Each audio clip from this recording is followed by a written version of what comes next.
Зголемување на коефициентите на сложеност по работно место за 10% и дополнително за 0,7% преку заеднички анекс на колективниот договор, предложи самостојниот синдикат за образование, наука и култура како решение за исплата на платите на вработените во културата.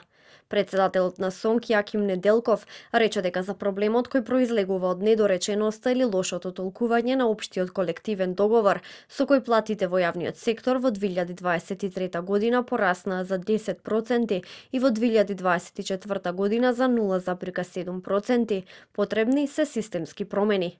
Тој ги повика директорите на институциите да не постапуваат според упатствата на Министерството за култура. Овие 10% во 2023 година во дејност на култура установите ги рачунаа на бруто плата само додадоа 10% без да се вградат во системот на пресметка на плата. Сега од аспект на мината 24 и 25 година тие 10% лепдат во воздух, ги нема во системот. Инаку согласно колективниот договор за култура, методологијата на пресметката на плата е многу едноставна. Се земаат два параметри, тоа е вредноста на минималната плата на национално ниво, која што ќе се помножи со соодветниот коефициент на сложеност по работно место.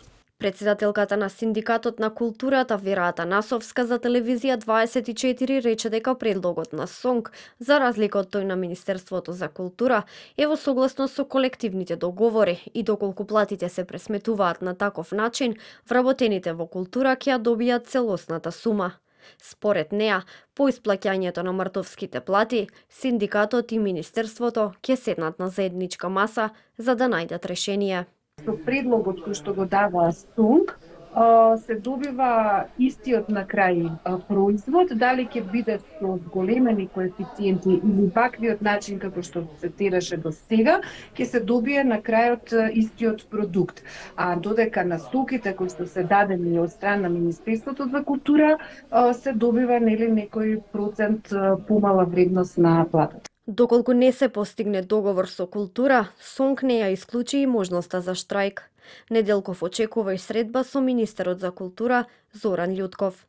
Љутков во телевизиско гостување вчера рече дека досега секое исплаќање било незаконско, зашто немало согласност од Министерството за финансии за колективен договор и тоа значело дека треба сами да си ги обезбедат средствата од внатре. Љутков додаде дека како резултат на тоа се намалувала продукцијата, немало средства за капитални ни за обични инвестиции.